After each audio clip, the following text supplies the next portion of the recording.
YouTube, I'm EOCatZeo. This is my opinion on and impression of Just Cause 3 on the PS Vita using PS4 Remote Play. Is this a game that you can play while you're on the can, or at work, or both? Well, let's find out. Welcome to Just Cause 3, everybody. It's just like Just Cause 2, just shinier, prettier, and nicer. And a lot of head planting. I'm going to have to figure my landings out a bit here. Okay, so the primary focus of this game is actually to go from town to town in a vast open world and blow stuff up. And take over the towns and cities and take over the whole country from El Presidente. So as far as the PS4 controls go, they're pretty good. The PS Vita controls, though, I guess planting bombs is a little bit different here. So here I am throwing grenades down when I think I'm going to be planting bombs, and that was kind of weird because I had to kind of jump out of there real quick when I realized the problem. The controls, I would say the gunplay it's a bit different than Grand Theft Auto 5. I guess you could draw a lot of comparisons to Grand Theft Auto 5, but yeah, there's really no target lock, so I don't really feel like I'm such a badass, like with the with the pistols and with the guns, because I can't just pop anybody off. You more or less have a bit of an auto aim, and you kind of have to just spray bullets onto everybody and basically blow things up. There's a mod or some sort of power up later in the game where you can have some degree of sights, but beyond that, you're pretty much just pointing in the general direction and hosing people down with bullets. And as you can see here, you can take quite a few bullets. So I guess I have to just kind of walk around this whole joint and find out all the stuff that I have to blow up. And the game doesn't really do a whole good job of doing that. I guess if I get further in the game, I'll probably get a bit more familiar with what everything looks like. One thing about the game is it's a bit repetitive. So a lot of the places will have the same stuff that you have to blow up each and every time. Ooh, look at that. Lots of physics here. Anyway, once you blow up all the stuff you need to blow up, you basically just run the place. You run up the flag and it's yours. And as you can see here, the Vita thumbsticks are pretty good, but they're still a little bit twitchy, but it's still doable. It's still very doable. It's mostly there. I'm not finding any issue with the aiming with the Vita. One thing though I have a problem with here is the camera is in my face, so I'm having a little bit hard time seeing the target icon in the center of the screen from where I'm looking right about now. But generally speaking, I'm finding it's pretty good to play in the Vita if I have to. I mean, well, if you have a large screen TV and you got a PS4 controller, why aren't you using that, right? But yeah, it's a pretty good experience as far as the gunplay is concerned on the PS Vita. The frame rate's pretty good. I'm not seeing any kind of weird drops or anything like that, so it's running good. Yeah, so I'm just like, is that something I can blow up? I don't know. So I'm desperately trying to find the stuff I need to find.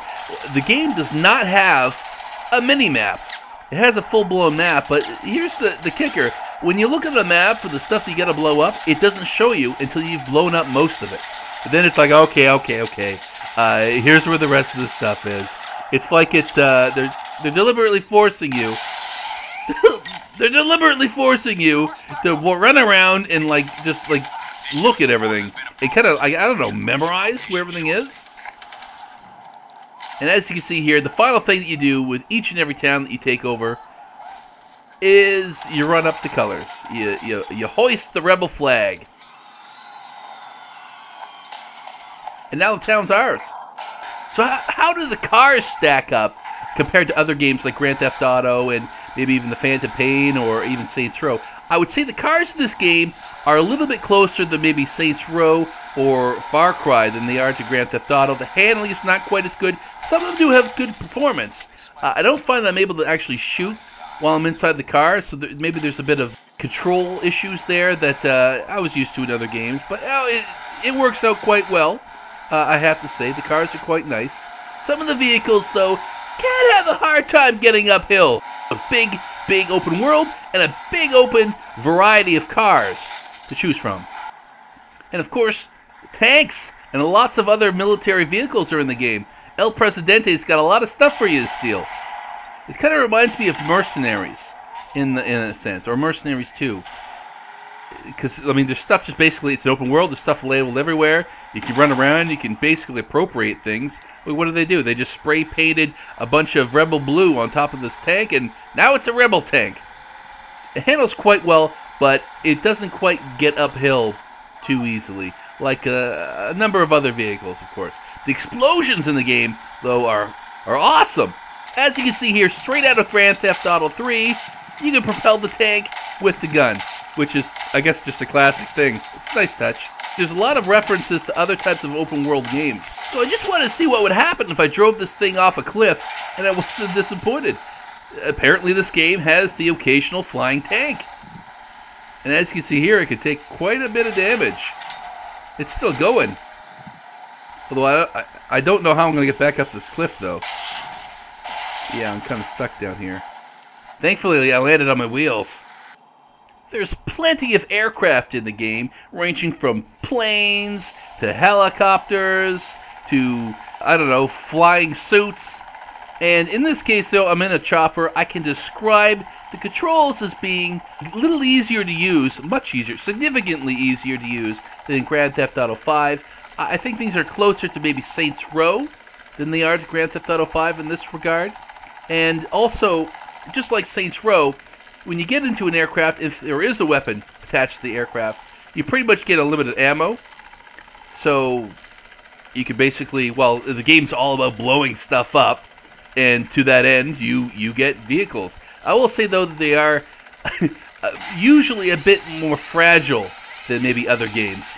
And as you can see here, just one little tap, and this helicopter is ready to go. Just Cause 3 is a fantastic game. As far as the Just Cause series is concerned, I'd call it evolutionary, but not revolutionary. It does a lot of the same things that Just Cause 2 did, just prettier, plus a bunch of new goodies. The game definitely feels like an open world game with all the familiar trappings. You basically go from town to town in a vast world, knocking over the same military assets and capturing territory, so the game can get repetitive. Hey, if you're here to blow stuff up, that might be just what you want. But blowing things up is so much fun! The character has an over-the-top Hispanic persona that works well for the story and setting. There's a lot of features in this game that are probably done better in other games. However, the combination of them, along with the use of the grappler, the wingsuit, and the parachute, is glorious carnage. It's like Far Cry and Grand Theft Auto had a baby. I'm having a lot of fun with this game. If you like open world games, or if you like Just Cause 2, this game is for you. I'm NeoCatZeo, this has been Just Cause 3. Hey YouTube, I'm NeoCatZeo. Thanks for watching my video. If you like what you see, don't forget, like, comment, favorite, and subscribe.